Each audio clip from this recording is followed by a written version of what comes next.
Eu não sei dizer se ontem de fato foi o tsunami que o presidente Jair Bolsonaro havia prometido. Eu, no lugar do presidente, esperaria que sim.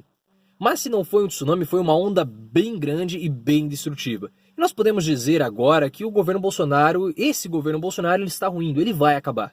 Não tem outra saída. Esse governo Bolsonaro, como nós conhecemos, ele vai acabar, ele está com os dias contados. E existem dois caminhos agora. O primeiro deles é Bolsonaro sair da presidência e o segundo é Bolsonaro fazer um giro 180 graus. É fazer aquilo que em startup nós chamamos de pivotagem, ele fazer uma reestruturação completa, ele mudar completamente as suas estruturas de governo. E se ele fizer isso, ele vai abandonar essa identidade de governo que ele tem hoje e uma nova identidade vai surgir. E você sabe que eu já fiz um vídeo falando sobre isso, vou deixar aqui na descrição o meu vídeo sobre enfoque sistêmico, que quando uma empresa ela perde a sua identidade, ela morre. Uma organização, quando ela perde a sua identidade, ela morre e aí pode surgir uma nova no lugar. Esse governo Bolsonaro, como nós conhecemos hoje, ele está ruindo, ele está com os dias contados. Ontem nós tivemos uma manifestação bem relevante e considerável no nosso país contra o corte de verbas para o ensino de uma forma geral, o ensino superior, básico, enfim, até para pós-graduação. E o governo vai usar diversas retóricas, diversas semânticas para falar que não foi corte, foi contingenciamento, mas foi corte. E esse movimento, as manifestações tiveram adesão de pessoas tanto da esquerda quanto da direita. Não foi apenas uma manifestação de pessoas da esquerda, nós tínhamos sim pessoas de direita manifestando contra o corte do governo. E o governo o que fez? Ao invés de tentar apaziguar, o governo foi para o conflito, chamando as pessoas que estavam lá de idiotas úteis. Então, na visão do presidente, aqueles que lutam para ter uma melhora na educação do país são idiotas úteis. Eu fiz um vídeo nas manifestações, vou deixar o link aqui na descrição. Mas o governo fez isso porque o governo ele quer conflito. O governo ele é bélico, Bolsonaro é bélico, ele gosta do conflito. Para tudo com ele é conflito. É por isso que o próprio governo, o seu próprio gabinete é conflituoso. Existem muitas brigas internas porque essa é a identidade de Bolsonaro. Ele gosta do conflito. E ontem nós também tivemos a presença do Abraham Weintraub, ministro da Educação. Ele foi convocado para uma sessão no Congresso e quando ele é convocado pelos deputados, ele precisa ir. Essa própria convocação é uma derrota do governo porque tudo se paralisa para que o ministro vá lá e preste esclarecimentos. E de fato foi como o Marco Antônio Villa disse, foi um show patético protagonizado na Câmara dos Deputados. Uma parte, tanto pelos deputados, mas muito pelo Abraham Weintraub, ministro da Educação, que não conseguiu explicar absolutamente nada. Ele teve lá umas falas bem vagas. Em determinado momento da sessão, todo mundo já sabia que seria um massacre contra o ministro. O Centrão combinou com a oposição. Quem decidiu chamar o ministro para a sessão, para o Congresso, foi o Centrão. E a oposição ela teve ali adesão, se juntou com o Centrão para convocar o ministro. Em determinado momento, o Centrão se retirou e deixou o ministro ali somente com a oposição. E aí foi um arranca-rabo, um show de horrores. O ministro quis lá ironizar um deputado da oposição, falando que ele trabalha, falando de carteira azul, que ele tem carteira assinada, que ele tem carteira de trabalho, né? Dando a entender que aquele deputado não trabalha. Mas cá entre nós, né? O ministro é de falar de trabalho. Quando você pega o currículo Lattes dele, é um currículo Lattes que é de aluno de pós-graduação, aluno de mestrado, no final do mestrado tem o currículo dele. E o professor Abraham Weintraub, como eu falei, é professor da Universidade, da Universidade Federal em São Paulo, da Unifesp, uma universidade conceituadíssima, e ele não tem o currículo de docente de uma universidade federal. Então, assim, falar de trabalho, usar aquela metáfora, querer ironizar, é baixar o nível num ponto que ele não consegue ficar acima. E aí nós tivemos gritos, pedidos de demissão, demissão, demissão. Pegou mal para o ministro, porque foi uma situação que ficou muito chata. E para piorar a situação ainda, o deputado José Nelto do Podemos, ele achava que o ministro sairia demitido dessa sessão. Porque a situação ficou insustentável para o Abraham Weintraub.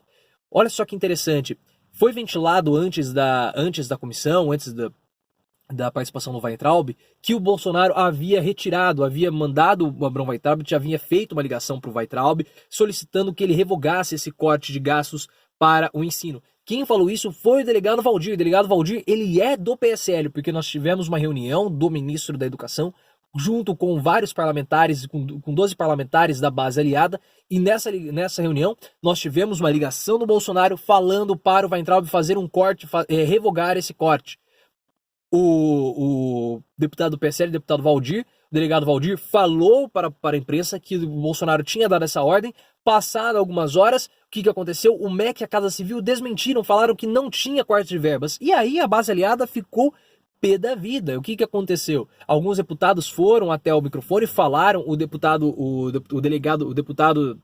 delegado Wagner do PROS falou, ficou irritadíssimo, disse que os deputados não estão mentindo, que ele não está mentindo, que o governo fica criando boato. Então perceba que a própria base de aliados do governo no Congresso, ela é muito frágil. E essa situação envolvendo o ministro da Educação foi muito parecida ao que ocorreu lá em 2015 com o Cid Gomes. Cid Gomes, irmão do Ciro Gomes, ele era ministro da Educação do governo Dilma. Nós tivemos uma situação muito parecida dele ser convocado para ir ao Congresso. Ele saiu, terminou a sessão, ele saiu demitido, pediu demissão, e aí nós vimos que a Dilma não tinha, e aí os deputados perceberam que o governo não tinha comando, uma situação muito parecida com o Bolsonaro. Ou o Bolsonaro demite o Weintraub, ou ele vai morrer abraçado com o seu ministro da Educação. E o problema é que quem colocou esse ministro da Educação lá foi justamente o Olavo de Carvalho, que hoje é o principal aliado. O próprio Bolsonaro já admite que o Olavo estava certo, segundo falas do site O Antagonista, em relação aos militares. Os militares querem tutelá-lo, e esse assunto, ele tem uma sensação de que os militares, eles são golpistas. Tanto que o general Mourão, já em algumas declarações, tem se mostrado bem mais alinhado a Bolsonaro, porque ele não quer mais ter a imagem de que ele é um golpista. E o general Mourão, ele não está mais dando entrevistas porque ele está com medo de ficar à mercê, de ficar na mira dos canhões do Olavo de Carvalho. É basicamente quem manda no governo é o Olavo de Carvalho. E Bolsonaro vai acabar morrendo abraçado com Abrão Weintraub. E onde estava Bolsonaro no dia que nós tivemos a maior ebulição política? Estava nos Estados Unidos, em Dallas, fazendo não sei o que, uma viagem completamente sem sentido. Foi lá visitar o George Bush, mas o Bush nem sabia da presença do Bolsonaro, não foi um convite do Bolsonaro, foi o convite do Bush, o Bolsonaro ir lá. O Bush é inimigo do Donald Trump, então foi uma viagem completamente sem sentido. E para piorar ainda mais o dia que já não estava bom o governo, mais uma vez derrotado no Congresso, a base aliada em frangalhos, para piorar ainda mais a situação, nós tivemos vazamentos referentes ao caso Flávio Bolsonaro no COAF, uma enorme suspeita de lavagem de dinheiro com imóveis, supervalorização de imóveis, uma situação complicadíssima que afeta também ex-assessores de Bolsonaro. As coisas estão chegando no gabinete do presidente da República e a situação está ficando insustentável. E se já não fosse ruim, a imprensa ficou sabendo desse caso Flávio Bolsonaro, das investigações do Ministério Público pelo vazamento de informações. E o Ministério Público, ele está no controle de Sérgio Moro, do Ministério da Justiça, e vazamentos é o modus operandi de Sérgio Moro. Na Lava Jato, Moro fazia vários vazamentos, ele soltava informação para a imprensa, ele é um cano furado. Moro, ele é boca de graxa, ele solta mesmo. E essa é uma reação de Sérgio Moro contra a atual situação que ele vem passando no governo Bolsonaro. Sérgio Moro, ele foi derrotado várias vezes pelo governo, várias vezes na Câmara dos Deputados. Ele já reclamou publicamente que o governo não tem dado o apoio necessário para ele, e agora o que nós tivemos recentemente, Bolsonaro falou que ele e Moro tinham um acordo para ele assumir o Ministério da Justiça. Isso praticamente encerra qualquer possibilidade de Moro de ser candidato à presidência, e para piorar, até mesmo um prêmio de consolação de vaga de ministro no STF também não dá. Moro ficou muito irritado, falou publicamente que não havia nada disso, desmentindo o Bolsonaro. Então vira uma situação muito negativa. Então um dos dois está mentindo. Quem está mentindo? Moro está mentindo? Bolsonaro está mentindo? Moro levantou suspeitas em cima do presidente da República, e o presidente da República é uma pessoa que não pode, ele tem que estar acima de todas as suspeitas, não pode haver dúvidas com relação a palavras do presidente, e Moro lançou dúvidas com relação à palavra de Bolsonaro. Ele praticamente joga toda a população contra Bolsonaro, porque cria-se toda uma sensação de o presidente está mentindo, é o ministro Moro que está mentindo, quem está mentindo? É uma sensação de insegurança. E como contra-ataque àquela declaração de Bolsonaro no final de semana, Moro começa a liberar as investigações, começa a soltar para a imprensa, vazar para a imprensa as investigações envolvendo Flávio Bolsonaro. Sérgio Moro está derrubando o governo Bolsonaro ao dizer que o presidente é mentiroso, e agora minando Flávio Bolsonaro, e as investigações invariavelmente vão chegar até o presidente Bolsonaro. Você cria com essa situação todo um zeitgeist. O que é um zeitgeist? Zeitgeist é um espírito do tempo. A imprensa já não consegue mais controlar essa situação. Você começa a criar uma sensação negativa em torno do governo. A própria Jovem Pan, com o Marco Antônio Villa, está criticando o Bolsonaro diariamente. E é interessante porque o Villa, ele sabe quem é o ouvinte dele. Então, antes de fazer uma crítica ao governo, ele praticamente pede desculpas. Então, perceba que você tem a imprensa e a imprensa de direita também criticando o governo.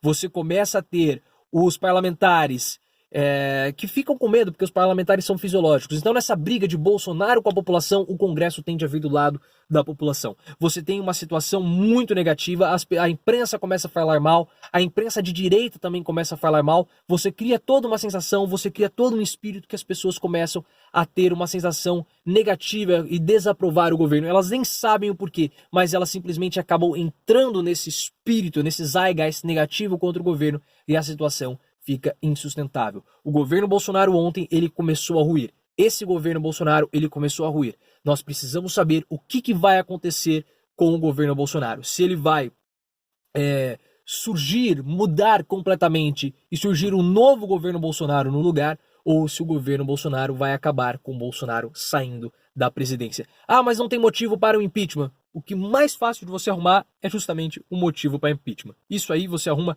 facinho. O que é mais difícil é você ter apoio da população. Motivo depois você arruma. E o que você acha? Deixe nos comentários. Você acha que o governo Bolsonaro vai acabar como? Com a saída de Bolsonaro? Ou você acha que o Bolsonaro vai mudar completamente o seu governo? Eu vou deixar uns vídeos aqui na descrição para dar mais detalhes nessa situação, inclusive vídeos do Marco Antônio Villa criticando o Bolsonaro. Deixe aqui nos comentários, considere se inscrever no canal e principalmente vamos sempre sair do raso e aprofundar o nosso discurso.